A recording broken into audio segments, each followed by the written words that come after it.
up, guys? Hope you all are doing great. Today's video is going to be all about the Tesla Cybertruck. Now, I've had mixed feelings with regards to this machine, and I have my own pros and cons regarding it. But I just want to say, before we begin the video, this is entirely opinionated. So this is me, Nabih's opinion on the Tesla Cybertruck. So let's get into it. All right, so it's great that the sun is up, which allows me to show you this EV behemoth in depth and clearer. So let's start with the features that are, more common, which is the air suspension and the adjustability. So it has a few settings in there: low, medium, entry, and high. And basically they say what they mean. So low is low, lowers the center of gravity, makes it more stable on the road. Medium gives it that extra height, and high you really want to use only when you're having to off-road a decent bit. And entry allows it to drop very, very low for anyone who struggles to go that high to get into the car. But granted, it's not that high unless it's in the highest mode, which I'll show you now. The second thing about this vehicle, which I absolutely love, is the stainless steel design. Now, you can't really see it now because it has a nice wrap on it, which is a white wrap, but I personally prefer the plain polished stainless steel, which is like that. For me, that's the highlight of this car. And while we're talking about stainless steel, I love the fact that they put Cybertruck here as if it's done in welds. It probably is done in welds, but yeah, they look like weld patterns. So for me, that's my favorite design quirk in the Cybertruck. The fact that they did this, it's quite retro, quite cool. This isn't something you'd normally see on an EV vehicle. This is something you'd see on like a redneck's lifted truck. So I appreciate that. That's pretty cool. And as you know me, I love redneck lifted trucks. So that's one thing. We'll get into the interior later. But before that, let's go to the back, which is supposed to be known as the vault, or the, truck bed. Now, I will say this truck is an actual truck. Initially, I thought it was an SUV crossover. I didn't know what to think about it because here in the States, they call everything that's four-wheel drive a truck. This, even an SUV, they'd call it a truck. So this one, I really do believe it's an actual truck. It's supposed to be from Tesla. The design is to be a truck, but it doesn't really look like it, right? But then you get to the back and you access the truck bed through here. So there's 3 buttons here. This is for the tonneau, which we'll get to now. The truck liner and everything, it is an actual truck, and then it becomes more of a truck when you do that. And this is supposed to be a very secure cover. So yeah, so from the inside, it's actually a truck. Truck bed, truck liner, bed liner, everything like that. This is like my Toyota Tundra right now, which is really, really nice because the whole point of this machine is to blend sportiness with utility. And excuse the retro design, it kind of does do that. So now we just turned it by opening the tonneau. Look at that. We just turned it into a Honda Ridgeline. Yep, just with the push of a button. And let's close the tonneau again through this, open, close. Let's close it. I thought it was flimsy. I thought it was gimmicky, when I saw it. I'm like, this can't be that secure. But the reality is, it is quite secure. This is very, very beefy. And there is no opening it once it's closed. So these are the main features of the Tesla Cybertruck that everybody was, yapping about. The doors are very sturdy. They're very beefy. And the roof, I would say, is that bulletproof glass, kind of. The one they say it's kind of bulletproof. But yeah, those are the main features that make this truck stand out very quickly. Let's get into the other things design-wise. So the front fascia of this truck is no grille. Obviously, most EV vehicles, they don't need a grille. They don't need coolers. They don't need radiators. So all you get is one LED light bar here.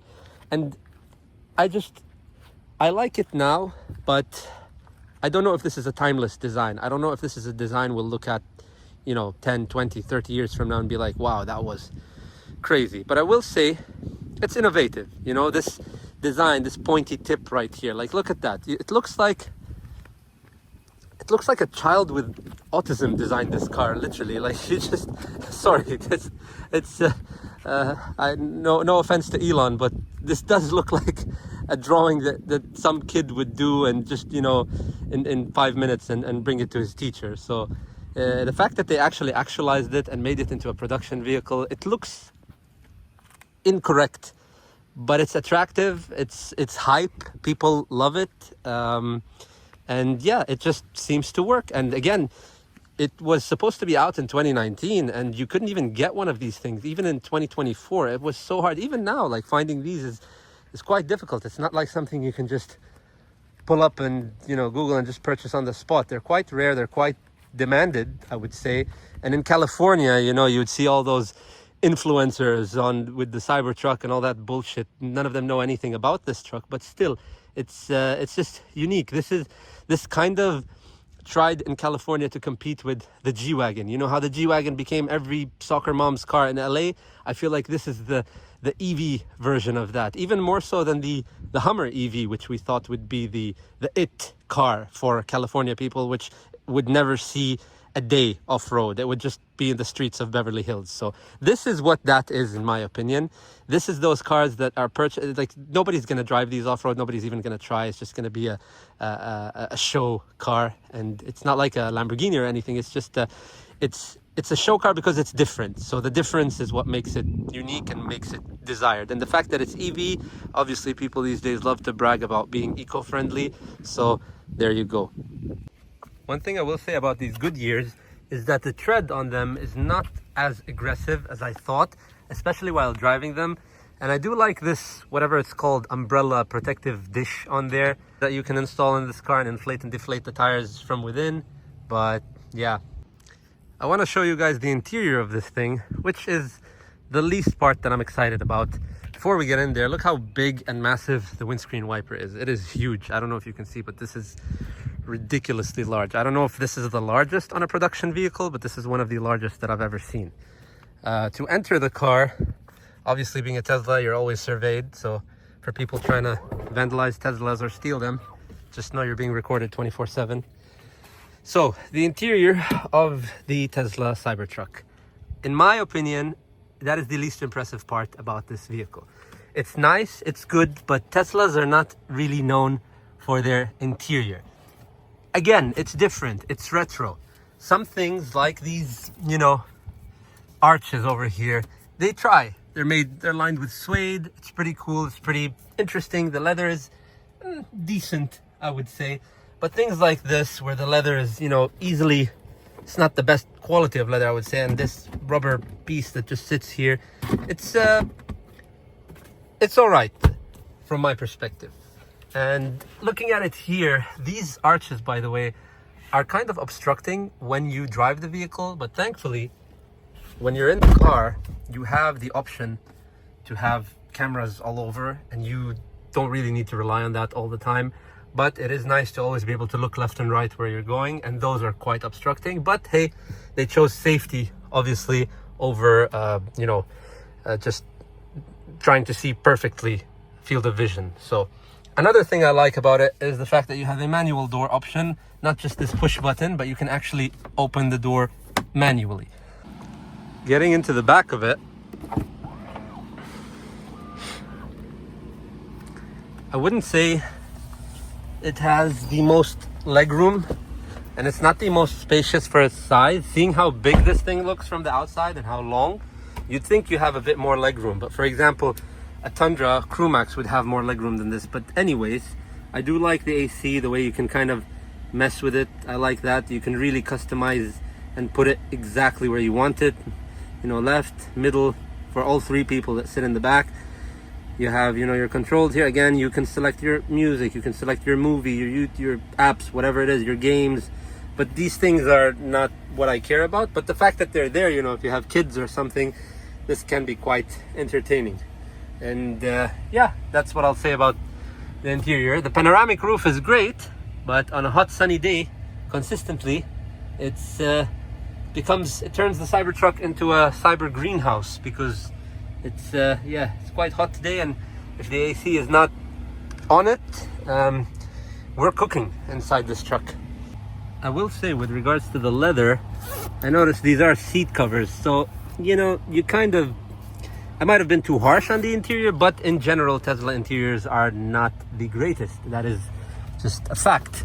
And let's see here. Okay, that was pretty rough to open, but I think, again, it's because of these seat covers that are here. So I might have been a bit too aggressive and too harsh with the, leather and the interior. But if you've ever been in any Tesla, whether it's a Model Y, X, anything, they are really cheap feeling from inside. I feel like the Cybertruck would have tried to up their game a bit more, and they kind of did. The only Tesla that I've been in that did have quite, a more impressive interior than your usual Tesla, I would say, is the Model S Plaid. But that belonged to a friend of mine who spec'd it out completely. That thing even had carbon fiber on the inside. So yeah, as far as interior goes, I think we're done with that. This on a Cybertruck is pretty useless. You really use the rear view mirror, most of the time. That's the camera here, because that's your rear view right there. Not much to see at all. The one thing I don't like when it comes to all these screens is that you have no controls anywhere except here. So you have to do everything from a touch screen. Call me old school, call me old fashioned or whatever, but that is a feature that I hate in all, not just EV vehicles and Teslas and stuff, but any modern vehicle that has too much touch screen and less engaging actual physical buttons. I'm not the biggest fan of. So let's see here. You can open the Frunk, so aka front trunk, which is opening right now. Let's go and open the tonneau. Okay, let's, while we're at it, open the tailgate, just to show you that everything can be done from the screen. And right now, let me go there. Again, my favorite part, you can see here, it's pretty spacious, kind of, but you don't need that because you're a truck, and you have the truck bed, but you also have a little bit of space in the front. That's cool because you don't have an engine here. You have battery cells underneath the vehicle, and that's gives you a bit more room. So back to my favorite part, I would really love to see this thing only in stainless steel. Like, if I own this vehicle, I like the wraps that I've seen, like the white. I've seen a few cool matte black and metallic black wraps and crazy retro wraps, but I'm really a fan of the just plain stainless steel. I think that was the best decision they made when building this truck, to make it that way. That's my number one appeal of this truck. And thankfully, look at that, how unique. They gave me a button here which allows me to close it without needing to go all the way to the screen. Same thing obviously for the tonneau. You have, since I opened it from inside, let's close it from here. One click and it's done. This obviously you have to close manually, which is crazy, right? You have to do something manually these days. It's wow. So we did not talk about the key. Yes, this is the key. Or you could use the app, the Tesla app. The key goes right here. Excuse my flip-flops. Again, this is not the BBC. This is just me doing my video so I can wear whatever I want. One thing I like about the rear wheel steering is the fact that the turning circle of this vehicle is dramatically reduced for its length. I've driven long trucks before, and you could not turn this sharp. So we're doing a full turning circle here as we are.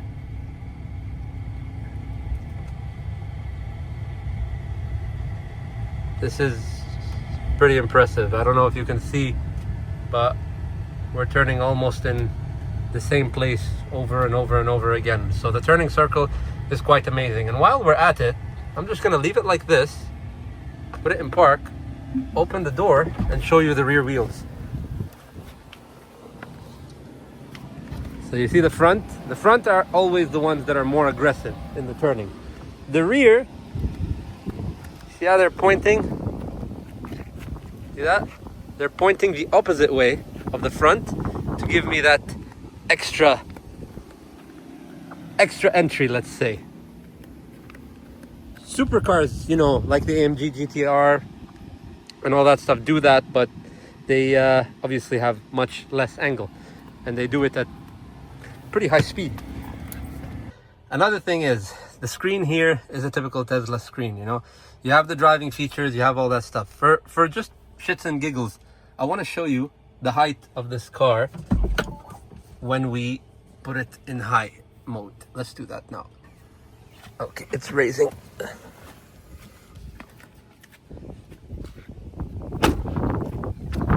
Okay, there she is in high setting. And I love, personally, the look of it like this most of all. Because that extra ground clearance, the extra beefy look, really does make it look quite aggressive. And you really have a nice gap here. The suspension design, or the ball joints here, in my opinion, this looks very flimsy. It's done great, you know, from the outside, but mechanically, I'd love to see the frame of this car and how it looks like. But they're smart. Probably because they know it's not that impressive, they blocked it with a lot of plastic parts. So you can't really see much. Same thing in the rear. You can't really see much. It's all blocked by this layer of plastic. So, yeah.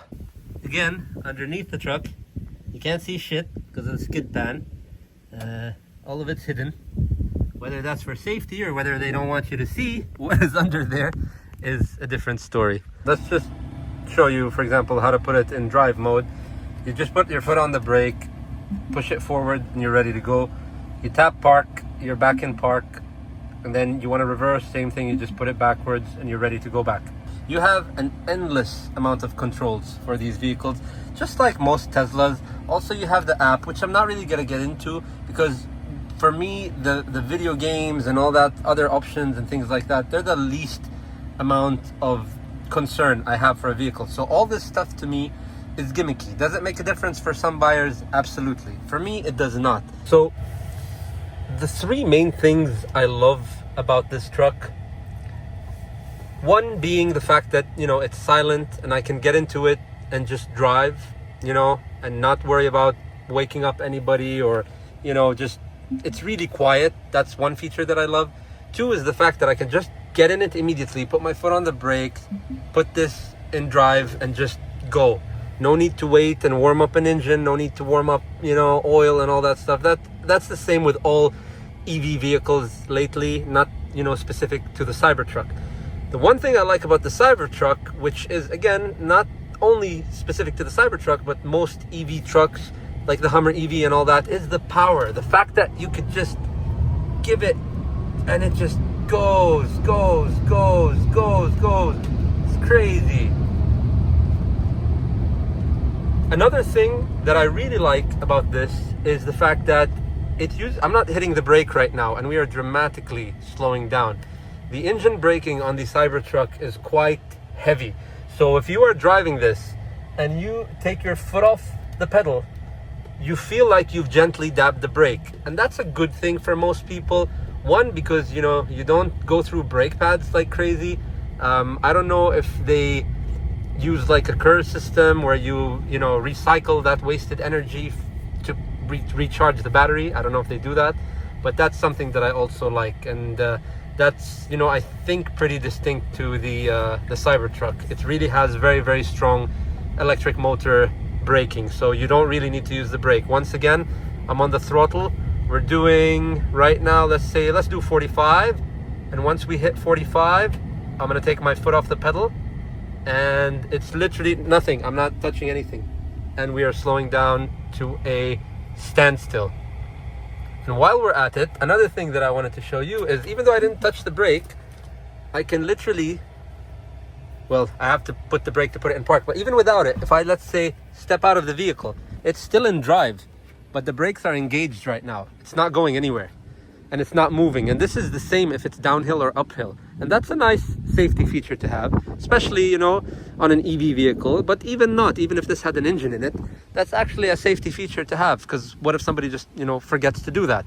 Obviously, to take the key out and all that stuff, the best thing to do would be put your foot on the brake, and you see it already put it in park without me needing to do that. But generally what needs to be done is we move a little bit, put your foot on the brake, and then you tap the park, and now you're in park.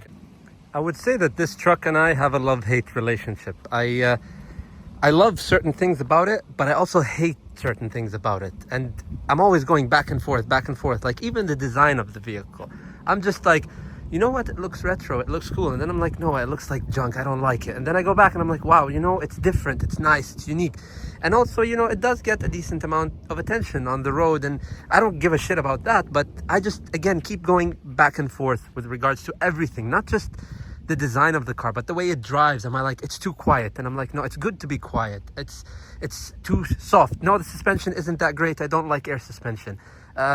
Is it a truck? No, it's not really a truck, but it is kind of. Again, it's just, everything is a debate with this freaking truck. And that's one thing that I don't really enjoy. I want to be in a vehicle that I'm pretty sure of, and this is a vehicle that I'm not really sure of. Does it tick all the boxes that it's designed to do?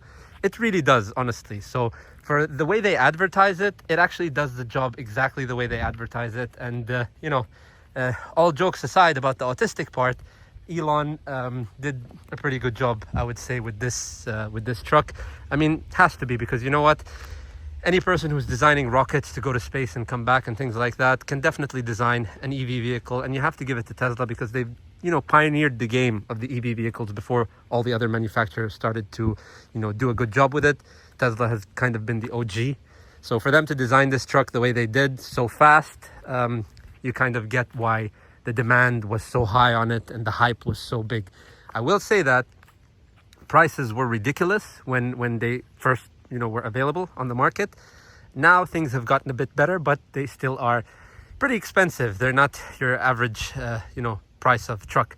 Some of these things are still going for over $100,000, maybe 90 something. So yeah, it's not exactly an affordable truck to get into. When it comes to the ride quality, the air suspension really does a great job. It's pretty comfortable, whether on road or off road, as we've seen.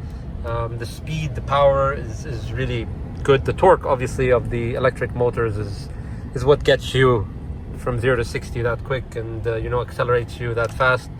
One thing I do not like, though, is the steering wheel. As with all Teslas, I would love to have a round or more square steering wheel versus this, you know, rectangular design. This is more of like a high downforce race car steering wheel for a reason, because you're not supposed to turn it, you know, 360 that many times or 180 that many times. With road vehicles, sometimes you have to make hard turns, things like that. It's just, for me though, this is again an entirely opinionated thing. It's just not so comfortable to do a 180 or a 360 with a square steering wheel, especially if you have your other hand occupied and you're doing it with one hand. It's easy, it can be done, but it's just, my brain doesn't like it, doesn't like to do it. So but yeah, it's very comfortable, very quiet, very smooth to drive, very safe to drive. I mean, so much technology here, a lot of obstacle avoidance. I mean, at night this thing can probably see deer and motorcyclists and all that stuff before you even know they're there. For example, I'm gonna pick up my speed a little bit to show you, like, even if I couldn't see that motorcyclist ahead of me, you could see him here, and it'll automatically brake for me. It'll do all those safety things. Not necessarily that I like it. I like to be in charge of the car, but you know, depending on who's driving, these are features that are pretty good. So I thought getting to spend more time with this truck would kind of make that love-hate relationship that I have with it kind of dissipate, but I was wrong. It actually made that relationship more complicated and made me a bit more indecisive, even, because I do like a lot of features about it, but I also do dislike certain features about it.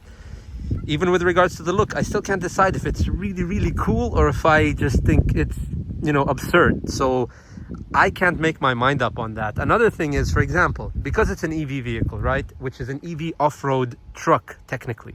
So when I took it off-roading, I thought, for example, if I run out of diesel or fuel in another car, I can just send someone to the gas station, get me a few gallons of fuel, and we're back and running. But with this, what if I'm out one day and there were no charge points or EV charge points near me? And this is my only option right here to charge the vehicle. So what do? Do I bring a specific jumper? Do I bring a certain jump cable? Do I put another Tesla? Or, I mean, I don't know what's to be done. The other thing I know is that with regards to the charge points, here's the charging cables, but there is nothing that can allow you to get this thing back and running. So for you Tesla owners out there watching this, if you know what's to be done in a situation like that, please by all means let me know, because I am baffled by that. Because that still, you know, is another reason why I don't feel ready for EV vehicles, especially for an EV vehicle that is a pickup truck. A pickup truck is technically supposed to go places that no other vehicle goes. And with this being EV, yes, they say don't worry about water, but realistically, if you owned this car and you knew how many battery cells you had under you, would you take it through a river? Would you take it somewhere where it's going to be extremely muddy and wet? Or would you put mud tires on it? Would you do certain things? So a pickup truck needs to do pickup truck stuff. A pickup truck cannot just be an on-road, you know, beauty queen, or in this case, whatever queen, because I don't know if this is beautiful. I do know it's retro and it's different and it's desired by a lot of people and it's cool. Don't get me wrong. It is super cool, but still confused about it. I wish I could be more helpful in this video, but that's my take on the Cybertruck. Is it an awesome piece of machine? Absolutely. Is it unique? Absolutely. Would you like to drive one? Absolutely. Would you want to be seen in one? Yes, why not? It's really nice. It's really different. Does it turn heads? Definitely. That is really a head turner. And for anyone who's interested in renting one of these out, actually, you can check Revco CLT. They will rent you this exact truck per day or per week or however long you want it. And yeah, this really is, I think, an attention seeker's truck, because you do get a lot of attention in this thing. All right, guys. So as usual, this isn't your typical, you know, review of the truck, because this is my personal opinion on the Tesla Cybertruck and the quirks and features that stick out to me. That's why I didn't do the self-driving mode. I didn't talk to you about the application, because I don't want to talk about this thing like an iPhone or an iPad, which it kind of is, but I wanted to talk about this as if it's a vehicle with a soul, and I'm trying to give it a soul as hard as I can. It's just really, really difficult with EV vehicles to do that. And still an amazing truck, still pretty cool and retro, and like I said, desirable, head turner, whatever you want to call it.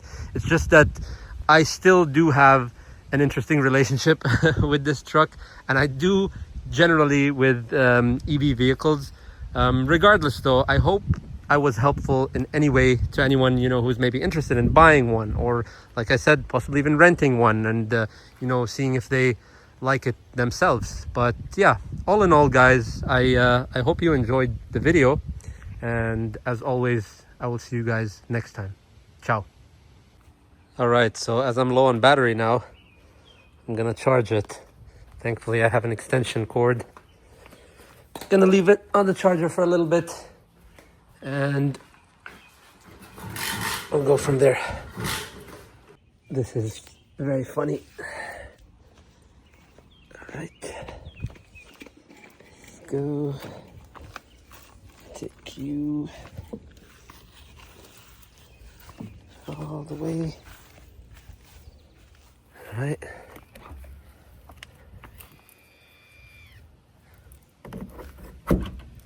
There we go.